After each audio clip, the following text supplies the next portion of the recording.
Ana Catalina Emery, Visiones y Revelaciones Completas, cuarta parte. La vida de Jesucristo y de su Madre Santísima, época séptima. Desde la segunda Pascua hasta el regreso de la isla de Chipre. 38. Jesús enseña a los filósofos y paganos.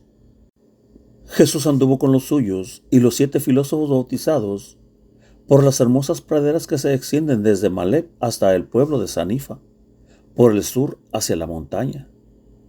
De ese punto, desde Citrus, viene un torrente casi oculto en la montaña. Cruza Sanifa y va por las praderas en dirección de Maleb.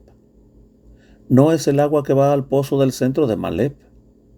Es indescriptible la hermosura de la región comprendida entre estas aguas. Desde Maleb se extienden las casas desparramadas hasta Sanifa. Todo es verde, lleno de árboles frutales y de flores. Jesús anduvo por la parte izquierda del torrente hasta Sanifa. En el camino habló con unos hombres que estaban por embarcarse para la fiesta de Pentecostés en Jerusalén.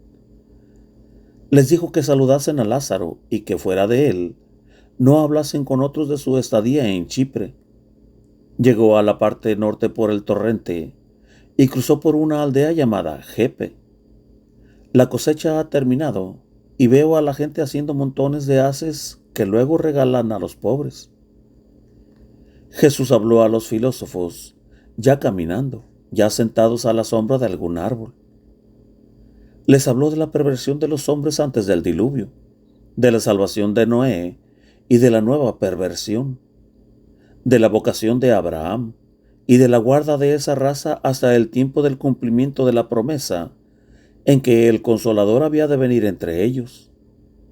Los filósofos preguntaban muchas cosas y traían los nombres de algunos de los dioses y héroes antiguos y los grandes hechos que de ellos se contaban.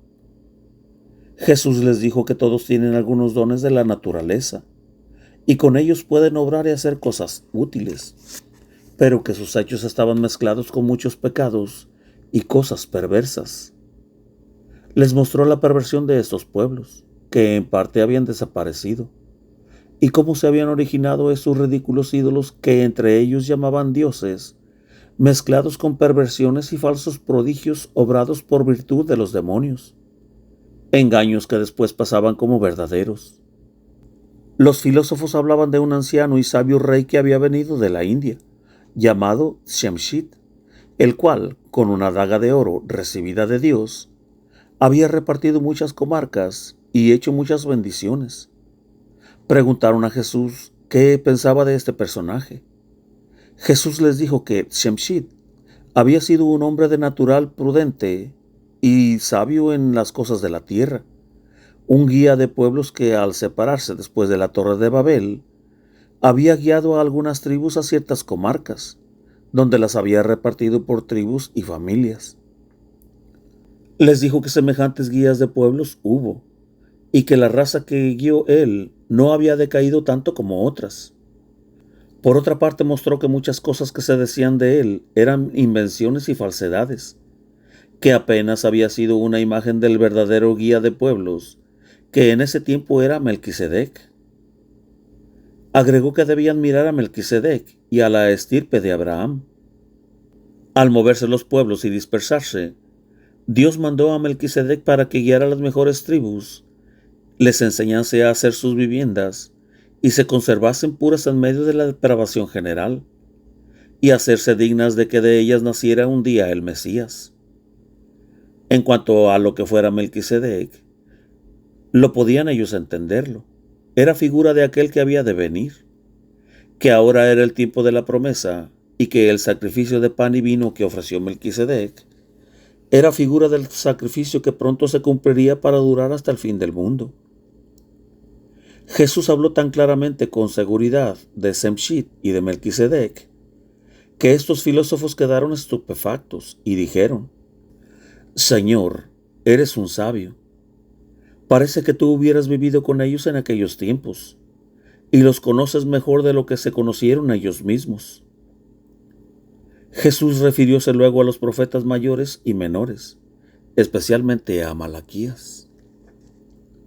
Al entrar el sábado, Jesús fue a la sinagoga con ellos y enseñó del tercer libro de Moisés, del año del jubileo y del profeta Jeremías. Dijo que cada uno debe cultivar bien su campo para que nuestro hermano, que lo reciba de nosotros, reconozca en ello el amor que le tenemos. Al día siguiente continuó hablando del año jubilar, del cultivo del campo y del profeta Jeremías. Después, con los suyos y muchos acompañantes, judíos y paganos, dirigióse hacia el sur, a un lugar de baños de las aguas de Citrus. Había allí una hermosa cisterna y asiernos en torno, bajo una techumbre de ramas. Todo estaba dispuesto para los bautismos. Muchos acompañaron a Jesús a un sitial de enseñanza, entre ellos 7 novios que habían venido con sus acompañantes y parientes. Enseñó de la caída del primer hombre, de la perversión de la humanidad, de la promesa de la redención, de la depravación, y cómo Dios apartó a algunas razas menos malas. Les dijo que cuidasen de los casamientos, que hereden las virtudes de los padres, y cómo debían santificar el estado del matrimonio por las virtudes y la continencia. De este modo vino a hablar del novio y de la novia, y de una clase de plantas que hay en la isla, las cuales son fecundadas por otras lejanas y aún fuera de la isla.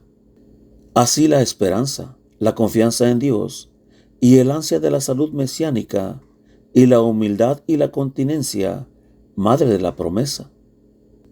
De este modo llegó a la significación misteriosa del matrimonio, la unión del Consolador de Israel con su pueblo, diciendo que el matrimonio era un gran misterio. Habló tan hermosamente que no puedo expresarlo. Trató de la penitencia y del bautismo que purifica y quita la mancha de la separación y hace a todos capaces para tomar parte de la salud mesiánica. Jesús se apartó con algunos de los bautizandos para oír su confesión. Les perdonó sus pecados y les impuso algunas obras buenas y mortificaciones como penitencia. Santiago el menor y Barnabás, mientras tanto, bautizaban. La mayoría eran ancianos y algunos paganos. Se bautizaron también los 3 niños curados de ceguera, que no lo habían hecho con sus padres en Cafarnaúm. Después de la conclusión del sábado, preguntaron algunos filósofos si era realmente necesario que Dios mandara el diluvio sobre la tierra. ¿Por qué había tardado tanto Dios en enviar al Consolador, al Mesías? Él podía haber cambiado las cosas enviando a alguno que lo arreglara todo.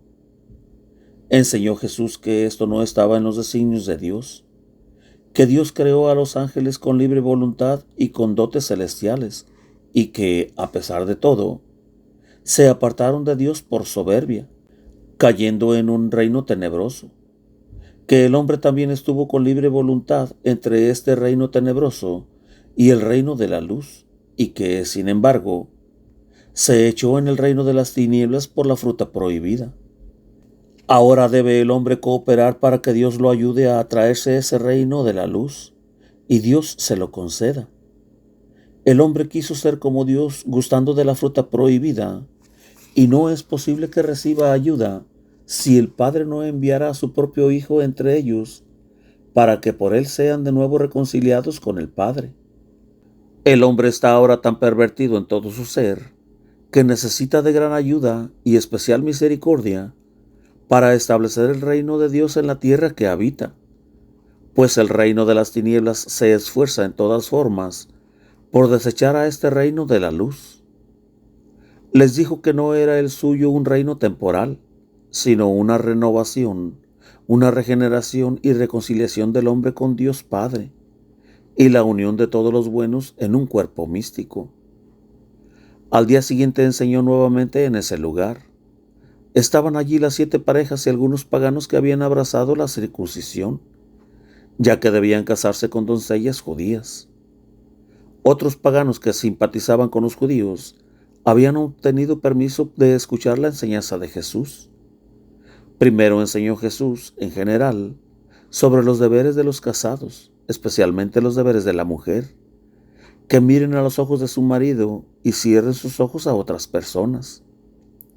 Habló de humildad, obediencia, continencia, del trabajo doméstico y de la educación de los hijos. Mientras se apartaban las mujeres para preparar la comida, Jesús dispuso a los hombres para el bautismo. Habló de Elías y de la gran sequía que hubo en sus tiempos, y de la nube que trajo la lluvia por la oración de Elías. También hoy había una espesa niebla sobre el campo, como hace unos días. Casi no se veían los alrededores. Jesús habló de esta sequía como castigo por la idolatría del rey Acab. La gracia y la bendición se habían alejado. Había también sequía y dureza en los corazones. Habló del escondite de Elías junto al arroyo Carit, a quien el cuervo le traía el pan, cómo llegó hasta la viuda de Sarepta y cómo la ayudó luego de su victoria sobre los sacerdotes de los ídolos en el Carmelo, y de la nube que se deshizo en agua y regó esa tierra. Comparó esa lluvia con el bautismo de ahora, exhortándolos a convertirse y a no permanecer en la dureza y en el pecado, como Acab y Jezabel, después de esa lluvia del bautismo que recibían. Mencionó a Ségola, piadosa mujer pagana venida de Egipto, y que, establecida en Avila, había hecho mucho bien y obtenido de Dios gracia y bendiciones. Explicó cómo deben los paganos esforzarse para santificarse y conseguir la gracia de Dios. Estos paganos sabían mucho de Elías y de Ségola.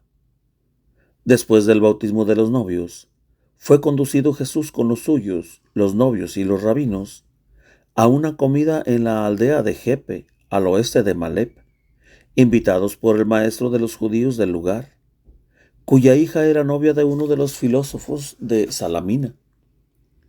Había éste escuchado la enseñanza de Jesús y se había hecho judío, recibiendo la circuncisión. El camino hasta allí iba subiendo, luego se bajaba en medio de una galería de árboles y de plantas. Por Jepe pasaba el camino que llegaba hasta la población y el puerto de Cirinía, como a 2 horas de allí. Otro camino, donde Jesús habló con los árabes, va hacia el puerto de Sapithus, más al oeste. En Jepe viven los paganos en una hilera de casas a lo largo de la senda principal. Veo comercio e industria aquí. Los judíos viven separados y tienen una hermosa sinagoga. Veo en los jardines de los paganos ídolos de niños fajados y en lugar público, en el camino, un ídolo grande con cabeza de buey. Entre los cuernos tiene como un as.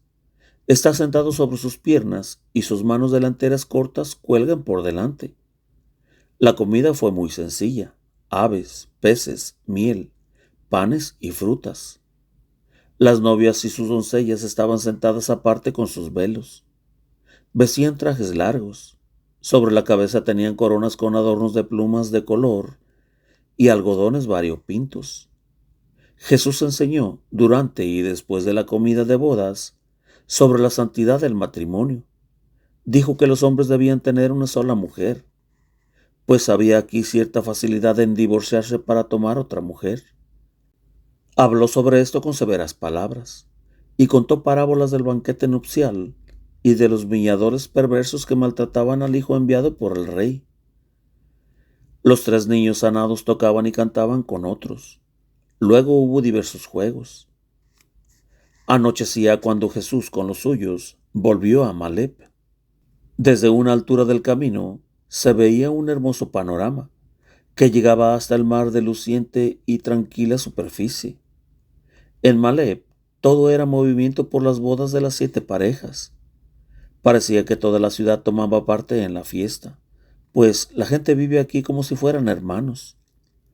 Pobres de todo no se ven. Los que hay viven aparte y son atendidos por la comunidad.